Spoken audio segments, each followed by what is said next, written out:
We all know that teenage years are filled with confusion, tough decisions, and the need for guidance. One film, Because of Gracia, profiles a handful of high school students navigating life, love, faith, and truth. Eden Shimoda sat down with Canadian filmmaker and director Tom Symes to hear his inspiration for the film and his passion for contemporary films with an uplifting message. I'm here with Tom Symes, Canadian filmmaker, incredible high school teacher, and one of the nicest guys. Tom, thanks so much for being with us today. I am thrilled to be on the Miracle Channel. Oh, I'm excited. It was just so lovely getting to meet you and your wife and just chatting before and just hearing all about your passion for this movie and how it came to be. And so I'm excited that today's viewers get a chance to hear from your heart and hear how this came to be. I think that's so cool when you get a behind the scenes look. And you know, I really enjoyed this film. It was really exciting watching the journey of the different teenagers and kind of what they go through. I would love it if you would just let us know how this film came to be, kind of how you got into film. Yeah, good question. So in the 1990s, I had a drama troupe, and we traveled all over Western Canada, and we had plays that dealt with chastity, courtship, and sanctity of life. And as that was happening in the large evangelical church I was going to, I noticed a lot of the kids, once they finished high school, were leaving the church. And it bothered me. My kids were very, very young, so it wasn't impacting me yet, but I was thinking, why? And by the end of the 1990s, I was a high school teacher. I was teaching phys ed, and I was coaching football and wrestling, but I noticed a lot of the Christians seemed to go what I thought of as underground. They felt very uncomfortable sharing what they really believed in the school setting. And those two things really impacted me. So I wrote a play in 2001 called G Factor, and it was actually the genesis for the movie Because of Gracia. And at the time, I never thought I'd ever be a filmmaker. I never thought I'd get into drama. I grew up I was an athlete in high school and university, and I started writing plays in the 90s. Wouldn't tell my friends because they were all athletes. They thought, you're getting into the arts, Symes, what's going on? But by the late 90s, I let go, and I realized that I was moving into the arts. God was moving me there. And right around the turn of the century, right around 2000, I started doing some film work, and it got larger and larger. In 2005, I actually started Five Stones Films, and we produced our first feature, Season of Dreams, a sports documentary on football, and it just kept snowballing. And so all these years later, all of a sudden I realized I've got 5 feature films, and the last one was Because of Gracia. So I don't know, it was a God thing. That's amazing. Yeah. I just absolutely enjoyed this movie, and I think you did such a great job of tackling some important key issues that teenagers deal with today. Yeah. And I think, you know, some of the parents and grandparents, we don't really have a true understanding of what it's like at high school these days, and kind of some of the things that they deal with when it comes to peer groups and school and just some of the decisions that they're faced with, especially as a Christian. Could you talk a little bit more about that, about kind of some of the key issues that you chose to include in the movie and why those were important to you? Yeah, about 5 years ago, I interviewed a young lady I taught in Saskatoon, Sarah Grote. She was a beautiful Christian gal, went through high school, and at the very end of her high school career, I wanted to interview her and ask her what her high school experience was like being a Christian going through high school. And she got very serious with me, and I actually taped it as a documentary. And she said, "Mr. Symes, I barely made it.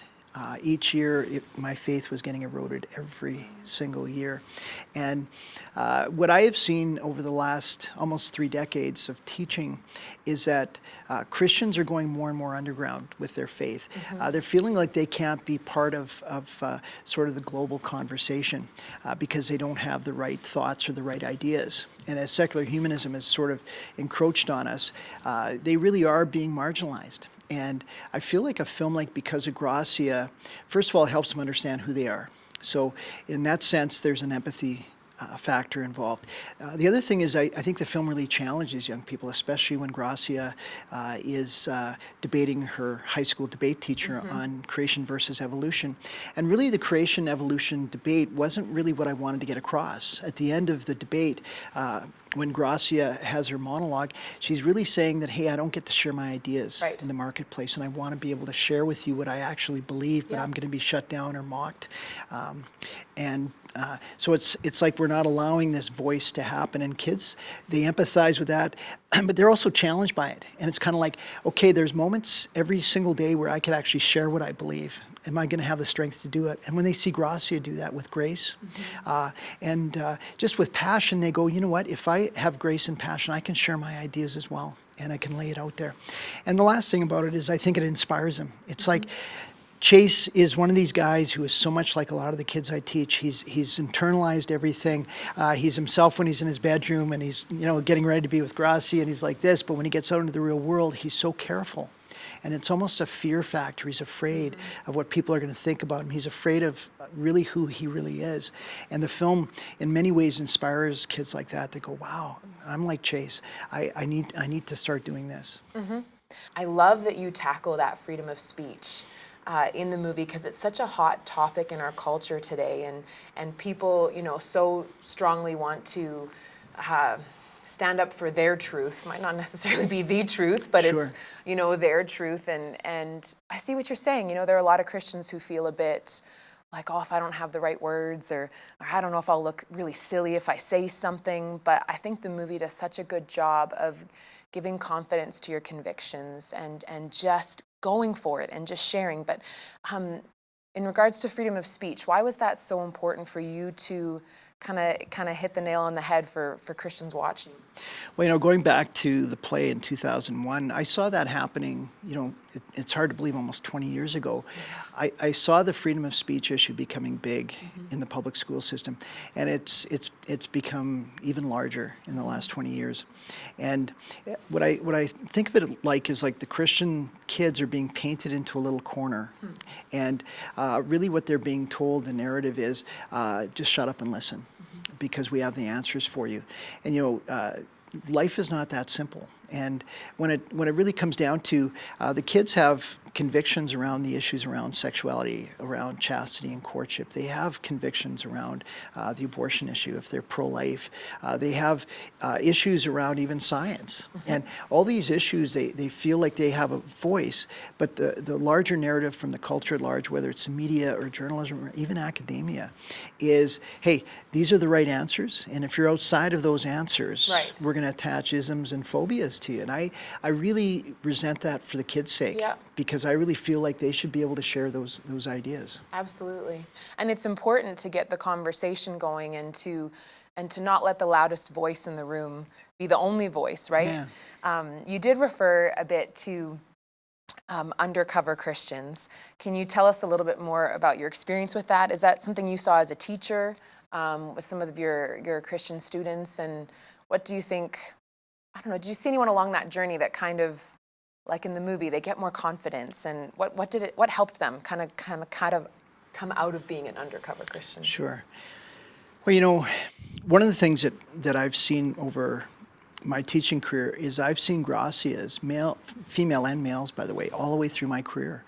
These Christian young people that have a voice, that have the confidence to share what they share, never in a boisterous, I have the answers kind of way, but graceful like Gracia. I was at a high school 5 years ago. I had 2 Gracias in a row. They actually are part of the composite of the Gracia character, but they were 2 young men. And what I saw happen, the way they lived out their faith in a very secular environment, was that they actually impacted those undercover Christian kids. Okay. And all of a sudden they were going, oh, I'm like him. I could be more like him. Yeah. And so for me, the character of Chase Morgan, who is really a composite of most of the Christian kids I've taught, probably 70%. They get really encouraged by Gracia because they have friends like that, but they also get encouraged to be more who they are in the school setting. Hard to do though, because there's a lot of pressure to be like everyone else.